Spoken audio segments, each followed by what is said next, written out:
Welcome back, Beans Army, to another episode of the Less is More Sports podcast. Just because we've been on a hiatus, Matt, I'm going to say it. Oh, I'm going to God. say it. I know you're going to say it. I'm Just going to say say it. it. Just say it.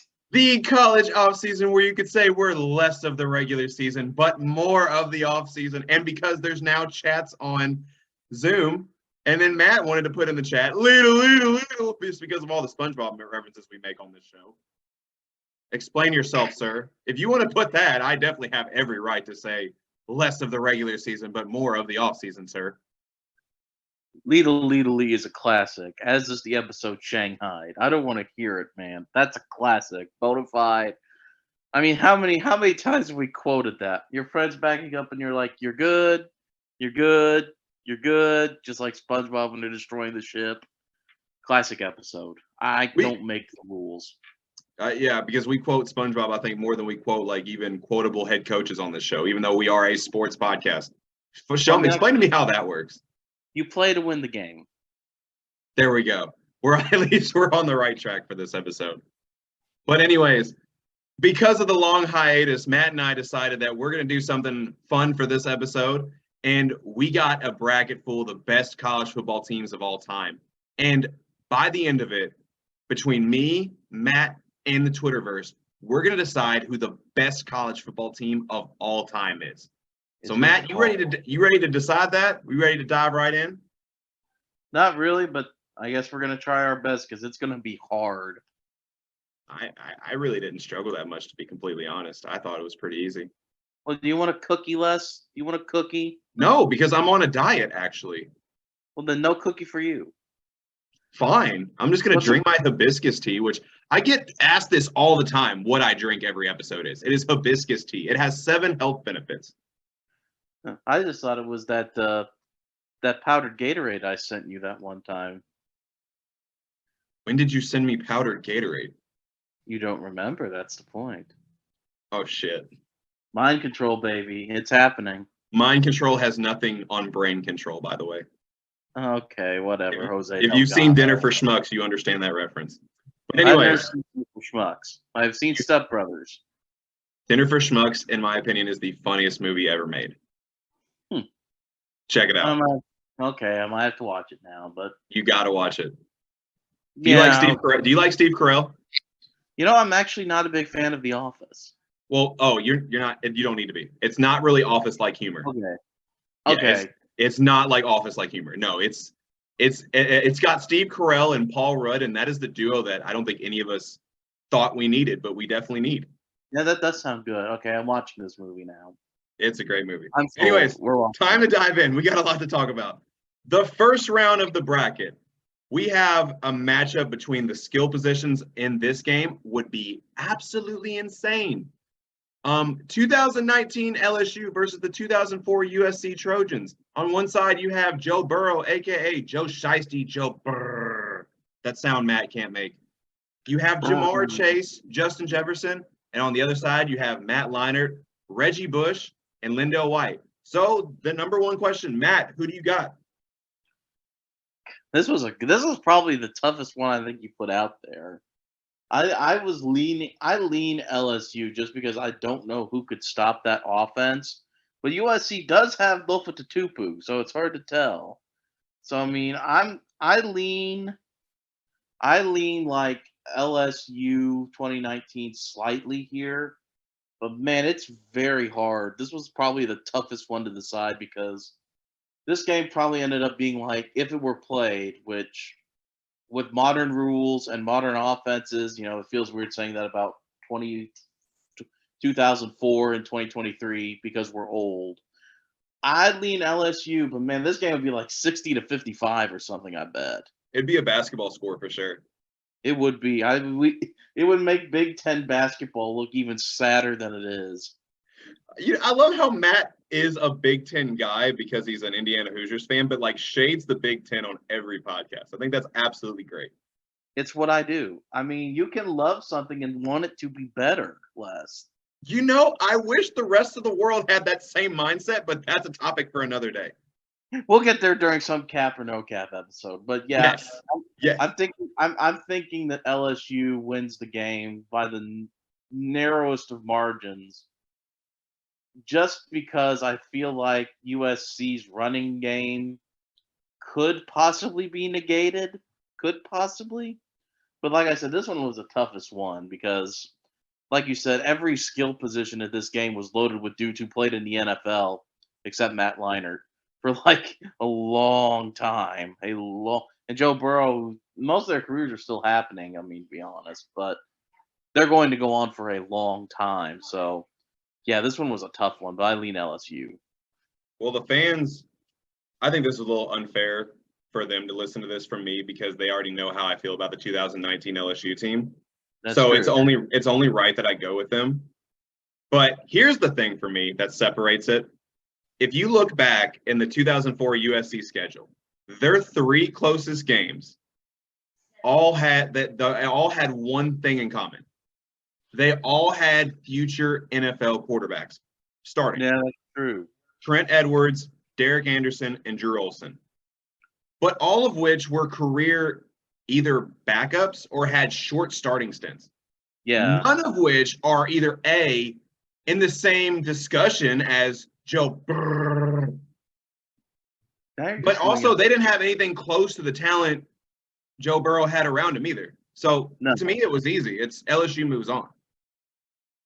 I just don't know how you know, that's the thing about a hypothetical. It's like, could USC, I mean, control the game with handing the ball off 9 times in a row and seeing what happened? Because those running backs were damn good. You know that. Reggie Bush and Lendale White. You could just cram the ball down somebody's throat and control the game if you were able to. That's probably the only way you could beat that LSU team is to keep their offense off the field as long as you could. It's the only way you could probably beat them. Anyways, so Matt and I both went with LSU. The Twitterverse also went LSU, so I think it's a clean LSU sweep for this first game. The next game, we have a battle of two all-time great SEC teams. Both teams, if we're being honest, deserve a 30 for 30, and that's the 2020 Alabama team versus the 2008 Florida team. Matt, who you got? I went with 2020 Alabama, just because I like Mac Jones a little bit more than Tim Tebow. I don't know if that's just because of the whole having Tim Tebow crammed down my throat for years and years and years as like a icon of like religion and an icon of Florida and the South and good old boyism. But I mean, that 2020 Alabama team is proving that they were just as talented as we thought they were every day. You know, who knows what Mac Jones will do if they get DeAndre Hopkins? He was great in college anyway. He was a great game manager. You've got Jalen Waddle. You've got Devonta Smith. I tend to go with those guys over like Riley Cooper and Aaron Hernandez, who are now more famous for other things. Other reasons. Yeah. Let's go I with do that. love. I don't. I always get this messed up in my head whether Brandon Spikes is on this team or not. I do like him. Yeah, Brandon Spikes is on the team. I just can't. But against Patrick Surtain and all those great LSU, all those great defenders at Alabama, I got to go with 2020 Alabama. So this one was tough, to be honest, for me. Florida is the one outlier on this list because they're the only team that has a loss. But Yeah, the way Tim Tebow rallied them and the way they rallied around him after that infamous speech was special to watch. And I think a big reason why a lot of people have them as an all-time great team. And just not to mention just the way they steamrolled everybody just from then on out. And of course, both of these teams also have one more thing in common. They both dropped 63 on Kentucky, so suck it, Big Blue Nation. But I think Matt's spot on because what separates it to me is quarterback play. Tebow is a great college quarterback, but he's not really a prolific passer. And Mac Jones that season had the most efficient, I didn't say best, most efficient passing season of all time. He had a 77% completion rate, passing for 4,500 yards on 11.2 yards attempt and 12.8 adjusted yards per attempt. Just to throw some numbers out there for you so you don't think I'm full of shit. Just a few numbers. Just a few numbers. And honestly, like there's just so many weapons that they have to deal with. I mean, you got to remember, everybody remembers Devontae Smith, who won the Heisman that year, but people don't remember that if we're talking about these teams fully healthy, that also includes Jalen Waddle, John Mitchie. John Mechie as well. And That of course, offensive and that running, and of course, they got to stop the running game. Najee Harris, who had 1,400 yards on the ground and 26 touchdowns. That's nothing to shake a stick at. Not only Najee Harris, but also McClellan. He was a good college back. And I mean, that offensive line is going to be tough to get around, too. It's amazing you forget about Alex Leatherwood and Landon Dickerson being on that offensive line. So, I do like Brandon Spikes. He's going to have a hard time getting to Mac Jones with those two guys blocking him. And not to mention, you also had Brian Robinson, who probably has like one of the coldest intros to an NFL game of all time. Because if you remember, he was the guy who was shot, and then intros to Many Men by 50 Cent. That was hard as hell. But yeah, I'm with Matt again. 2020 Alabama moves on, and the Twitterverse agrees with us as well. So yeah, clean sweep. First two games, clean sweep. No one disagrees with anybody. Yay! I have a feeling people are going to disagree on this next one, so let's go ahead and dive right into it. So this is a matchup between a team that from week 1 to finish was the most dominant team that season versus a team that lived in the shadows to half the country until the title game. And that is the 1995 Nebraska Cornhuskers versus the 2005 Texas Longhorns. Matt, who do you got? This one was also very hard just because I didn't know much about Nebraska outside of. Actually, no, I'm wrong. Florida, the Twitterverse had Florida beating out of Alabama. I read that wrong. Sorry. Continue. Wow. Huh. That's 2-1. We win. I think we win, yeah. But what were we talking about? Nebraska. This one was a hard one for me because 1995 was the year before I was born, so obviously I wasn't watching this team play, I didn't know much about them outside of Tom Osborne was the coach, and it was like, oh, good for Tom Osborne. And then I looked at, like, the roster and the stats, and it was like, holy moly. These guys absolutely demolished anybody they encountered, and Tommy Frazier, I mean, whoa, what a quarterback. But it's hard to judge a team when you're just looking at highlights from 1997. It really is. And especially, I almost ask you, like, if we should even include a team from the 90s, because it's like, has the game of football advanced so far from, like, the 1990s that, like, it's an unfair comparison at this point because you can do so much more. But, I mean, I lean Texas in my heart and my soul just because I watched that Texas team. I was around for that Texas team. I know who's on it. And that's pretty weak to say, I know. Especially when you look at the numbers Amon Green was putting up, the numbers Tommy Frazier was putting up, and how this Nebraska team in 1995 won the championship by absolutely, like, debasing Florida by nearly 40 points. And they debased everybody by, like, nearly 40 points. So, it's hard for me to say anything about, like, negative about a team like that. But it's like 2005 Texas, they came from nowhere. Like you said, they had to upset people to get to that point. And I just remember how much I loved Vince Young growing up. Like, I was so angry when he went to the Titans because I didn't want to root against him because I really liked him. I think he had one of the greatest seasons of all time. And you throw in, like, the fact Jamal Charles is here. I'm going through my notes. It's incredibly hard for me to come to a conclusion with a team like this just because football, 1990 compared to 2022 feels like eons ago. I mean, it's been 25 years. So I'm going to go, especially when you have two quarterbacks that are as dominant as this one. I went with, unless I'm sorry to say this, but we have to disagree at some point. I did decide to go with Nebraska. I'm sorry. Just because Tommy Frazier and Amon Green were nearly unstoppable. I know you're going to refute me with that, but, like, I just cannot believe that there was a team, even back in the 90s, that was, like, destroying people the way they did. Now I know I'm going to get told about Robert Killebrew, and I know I'm going to get told about Iraq. Well, I don't even, and Terrell Brown and Cedric Griffin, but I did go with Nebraska just because it was just impressive to me that a team that was that based on running did that kind of damage to other teams because we're just not used to that anymore. And also because Nebraska needs something positive to happen for them. They deserve something positive. They sat through. Ironically, Scott Frost was on that team, so now they need to earn. They need to have a little bit of positivity in their lives, so they can rest easy at night knowing I picked them over Texas in a hypothetical matchup that will never happen. You ready for my answer? Yes. I was really torn because, for obvious reasons, that 2005 Texas team is my favorite team ever. Vince Young, to this day, is still my favorite college football player of all time. And quick story time, real quick.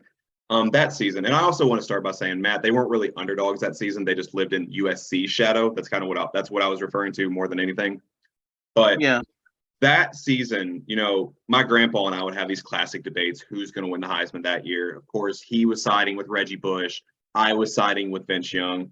The closer we got to, the Heisman, we actually bet an ice cream on it. I don't know if I've told this. Yeah, I don't know if I've told this story on the show or not. No. So we bet an ice cream on it. So when Reggie Bush won the Heisman, I had to buy my grandpa an ice cream.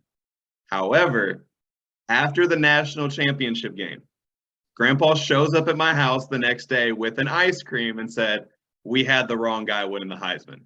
So that's a classic memory I have with me and my grandpa watching sports at a young age. And obviously Vince Young is still my favorite player of all time. And I never doubt what he can do in a big game because some of those big game performances he had will never be touched, in my opinion, especially as a core memory to me.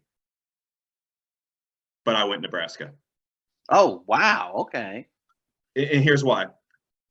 Nebraska, you can argue, is the most dominant team of all time. It's true. And it really starts with that offensive line. And here's something crazy. Not only did they not allow a sack, they didn't allow a tackle for loss or commit a holding penalty all season. That's insane. I don't even know how to do that. I don't know. Good coaching, good fundamentals. I don't know. That would never happen in today's game. And it was a big reason why they rushed for 400 yards a game.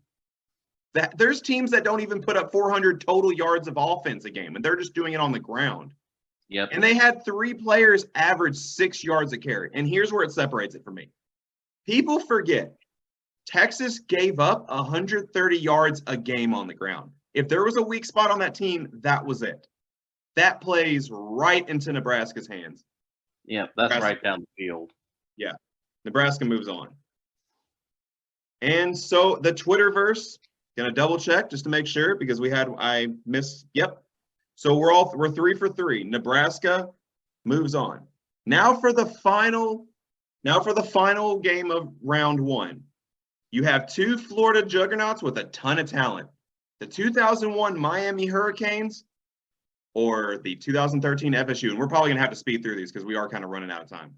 Well, that's fine. Well, because this one's the easiest one for me by far, and that's I love you, Jameis Winston, but that 2001 Miami team really got me into college football, and I loved everything about them. I like Ken Dorsey. I like the offense they played. I liked Ed Reed.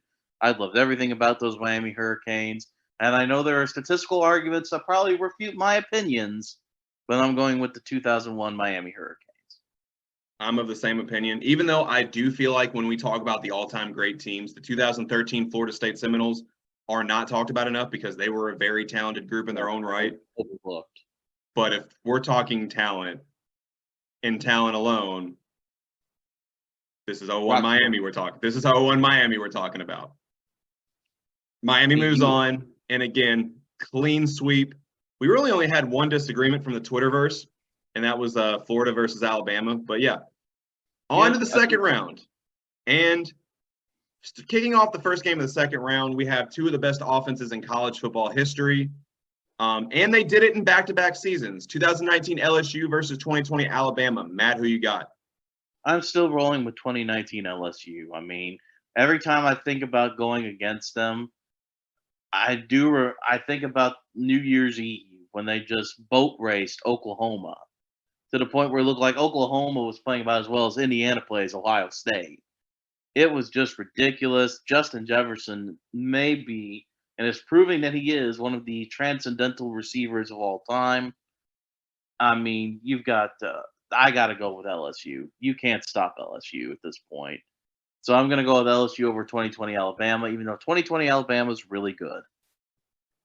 In this type of game, it's going to be a shootout. And basically what it comes down to is a shootout is what quarterback you trust the most. And no offense, Mac Jones, but I trust Joe Shiesty, Joe Brrr, more than you. So LSU moves on. Not even going to call him Joe Burrow at this point. He's Joe Brrr to me. Oh, my God. You're just doing it now to make me feel bad, aren't you? No, I just like doing it. I enjoy doing it regardless. Sure. I don't think that low of you, sir, actually. I know. I'm just being stupid. I think you think lower of me than I think of you, but that's beside the point. Yes, I secretly hate you. I cannot stand your presence. I don't think that's a secret. I'm going to be honest here. Oh. I thought Bean was going to get involved here. He kind of put his head up like, We're talking about hating less. I'm in. Yep. He goes, yep, I'm all about hating less. You want to know what he did to me this morning, folks? Oh. Yeah, you got belly rubs and all that. Yeah, I know. I treat you so bad. You could have rubbed it longer. Now, I think this second round matchup is going to be a little more of a debate. It's a battle between two historically infamous teams in college football history. And in most brackets, because remember, I made this bracket on my own. I don't know if I should have made that clear at the beginning of the segment. I made this bracket my own. I didn't take this off any website. Yes. So I did this on my own. And this would probably be the championship game in most college football historians bracket. And that's 1995 Nebraska versus 2001 Miami.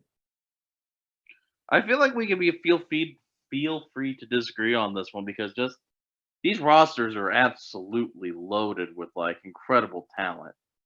But like I said, Les, the team that got me into college football was that awesome 2001 Miami team.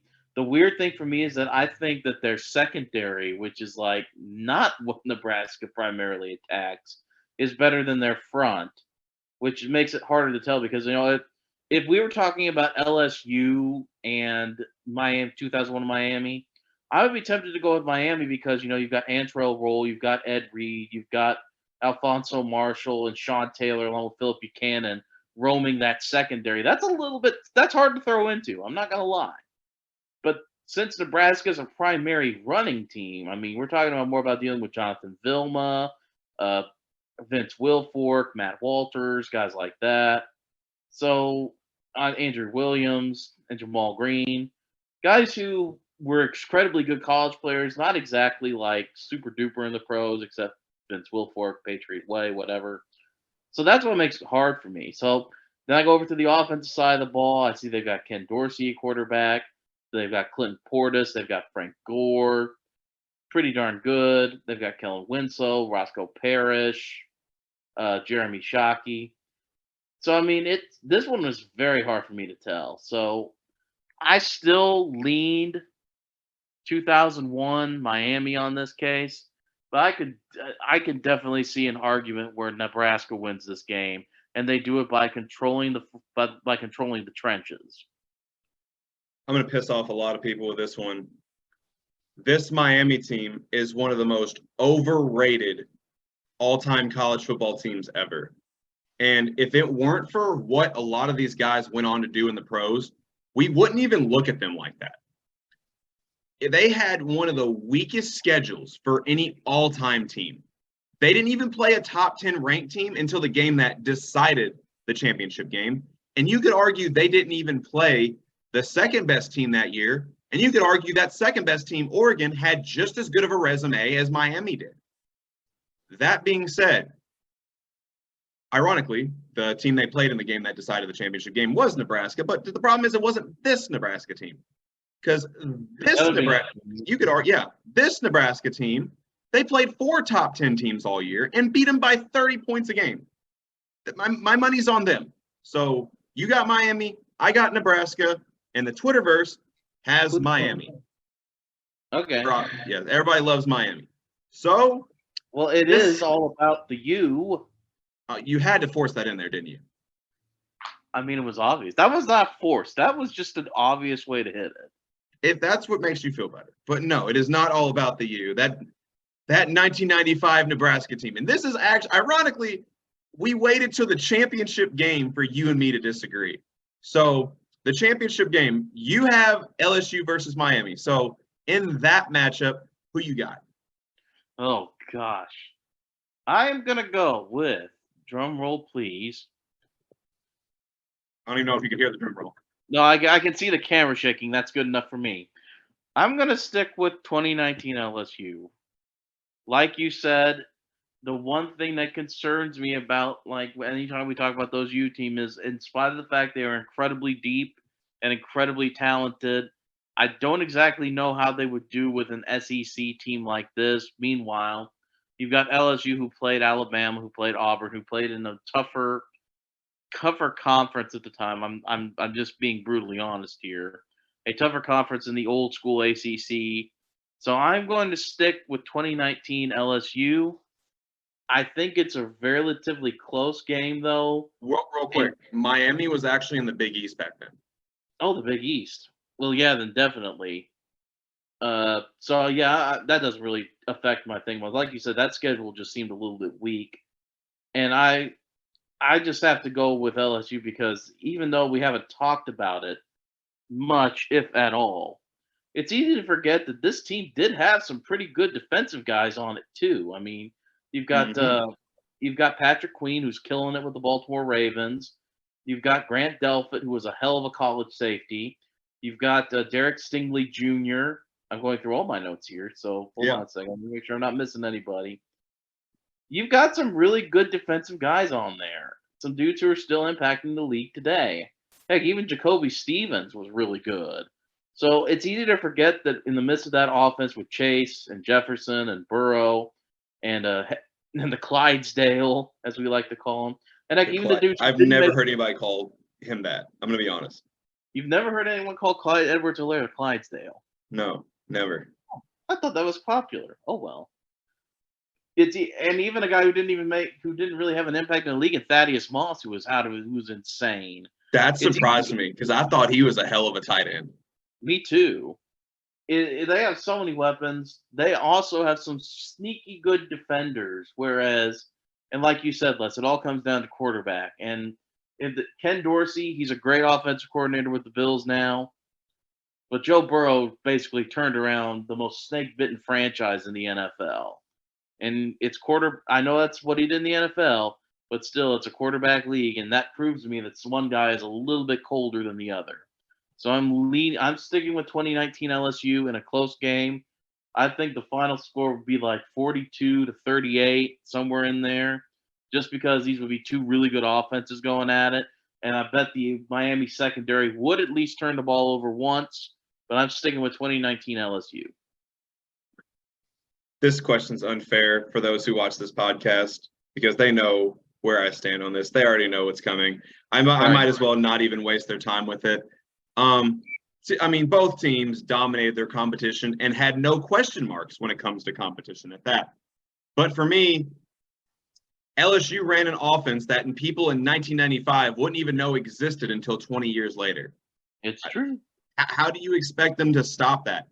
Hell, 4 years later, we don't know how to stop it. I mean, I don't think people in 1995 are going to know how to stop it. So No. this is easy for me. It's 2019 LSU, and I like how Matt said that Joe Burrow is the coldest because we all know it's not Joe Burrow, it's Joe Brrr. When I quit this podcast, everyone will know the reason why. Well, But I've been saying Joe Brrr for a while now. it's true. The time will come, though. Well, I think that pretty much puts a pretty little bow on it. We both went with 2019 LSU, albeit different routes to get there. I prefer an offensive shootout. Les prefers a little bit more run game with his college football. But, college football is college football. It's always fun. I like balance. Insert that meme of Thanos holding the knife. I But like a little balance. the interesting thing, though, Les, is like, we had to like cap it off at 1995. So I mean, obviously, we're not talking about other teams like 1956 Oklahoma, or the U team of like 1988 or anything like that, just because they had Hall of Fame guys, but it's just so archaic Yeah. to think about like the coaching, the offenses, the strength and conditioning of the players. That like you pretty much have to cut it off. And even like I said, it felt even a little bit unfair to include the mid '90s, just Yeah, but because you of really had how to cut it off in the mid 90s. And yes, Matt, that is the real reason why we didn't include the 1906 Yale Bulldogs, if you follow us on Twitter. Very Wait, before we continue with this end of the episode rant, I do want to announce who the Twitterverse thought the winner was going to be. They picked somebody. Who'd they pick? They picked somebody. Now, of course, it was LSU versus Miami, and drum roll, please. I was surprised, just given the popularity of these teams, but they went 2019 LSU. Yay, we're smart. I think we all only disagreed about once apiece. Yes, we did. So, That's no fun. We should have disagreed more. But we all know that the real winner of this poll, if they had been included, would have been 1945 Army. Yes. Go Navy. I just said that to piss our Army fans off. 2 Heisman Trophy winners in that backfield, Les. Speaking, you ever think about just how weird it is that college football has been around so long? There was a time where like Yale and Army and Dartmouth were like mad skilled programs that you didn't want to face. Don't forget about Princeton. And then like Michigan was still there and Alabama was still there and they're still around and nobody cares about the Ivy League anymore. It's real weird. Really Ivy League used to be like the SEC of the olden days, and now like nobody wants to play in the Ivy League. They should have expanded their conference. They should have added San Diego State when they had a chance. Wow. Looking at you, Pac-12. It's over, baby. That's where they're going. Yeah, because is it Boise State's not going to be tough enough to play? Now they got to play USC, Oregon, etc. Well, USC's going to the Big Ten, so maybe they'll go to the Big Ten. Oh, that's true. Yeah. Oh, yeah. USC and UCLA are going to the Big Ten. I forgot all about that. It'll be, it'll be interesting to see too how like in 10 years this poll is even different. Will someone rise up and overtake 2019 LSU? Will we be so blinded by loving that team and following their every movement that we will never admit that there might be a better team out there? The same way I'm sure fans of like that 2008 Florida team or 1995 Nebraska team are. It'll be interesting to see, especially as we go through like the extended playoff, like how we react to like the first Cinderella run. Right, because I think that's going to play a big factor in us deciding the best team of all time going forward. Is the more we add to the college football playoff, we're going to view that as they had the tougher road to win the national title. Because even LSU, that's another way that LSU has an advantage over these other teams is that they actually had, with the exception of 2020 Alabama, they actually had to go through the college football playoff. Whereas like you have teams like Nebraska and Miami, they just had to play who the BCS thought would be a good matchup in the bowl game. And then it's like they waited for like the end of the year poll to come out and it's like, yay, we're champs. Of course you had Texas and Florida and FSU where they actually did match the number 1 versus number 2 ranked team. But even there's flaws in that too, because there's always that 3, 4, 5 team that you could argue is just as good as them. But and now that we have the college football playoff, at least you get the top 4 teams in the country and they duke it out. But as we expand to 8 teams, I think is a good number right now. That's going to be even harder to win the national championship. So when you finally have those really good teams of that format, we're going to look at it like they had the toughest road. So that's definitely going to play a factor. And let's not forget, there was even a lot of buzz about this Georgia team being potentially the best team of all time after the title game. Now, we absolutely debunked that on this podcast because we do it every year, it seems like, and the Twitterverse overreacts to everything. But I think Georgia had too many struggles with some inferior opponents during the regular season for me to really include them. Even though they went undefeated, they had a lot of close calls with teams they shouldn't have. And especially Penn State. Yes, and I think the only reason you would really put them in that category is because they absolutely blew TCU out in the title game. I think that's like their biggest like thought to why you would want to put them in here. And that's only because TCU had to play, like we said, another game where they played their heart out, gave us like the emotional, uplifting win over Michigan in a game not many people picked them to win, us included, and they just ran out of gas against like an incredibly deep Georgia team. Well, I think that's also a game of mismatches too. I feel like Georgia just matches up so much more dominantly against TCU, and TCU just their style play just doesn't work against a team like Georgia. So that's I think that's what that had more to do with than anything. Because if you remember, Georgia had a dogfight of a battle, no pun intended, against Ohio State the previous round. That's right too. I mean, everybody on this podcast knows I'm not the biggest, wide receiver lover when it comes to impact on the field. But if Marvin Harrison Jr. doesn't get hurt, you could argue Ohio State wins that game. Yeah. I honestly, there are two great what ifs from last season to me. That's one of them, and the other one is what if Georgia loses to Kent State? What happens? Does Georgia even make it back to the college football playoff if they do that? Yeah, that's going to be like the big question. And I guess the final question here, Les, is where does 2017 UFC rank? Or UCF, I'm sorry. They were undefeated, dadgummit. They were undefeated. They hung a banner. So are we going to let them hang a banner? I mean, we didn't include them in the bracket. Regardless of what boomers say about our generation, I am very anti-participation trophy, so no. Mackenzie Milton's going to show up at your house now. You're going to have to explain yourself. If he knows where I live, I would be really impressed. That would be kind of impressive. Okay, first of all, I have friends that have a hard enough time finding my condo, let alone Mackenzie Milton. So no. Just look out your window. Oh my God, they're here. Oh, look at him. Oh, he brought the whole tribe. Get it? Because his last team was the Seminoles. That's true. But That's anyways. true. Oh, you just look out your window. Oh my God, it's Mackenzie Milton. But that concludes this episode of the Less is More Sports podcast. As always, like and subscribe to Less is More Sports YouTube and Spotify channel. Follow us on Facebook and Twitter.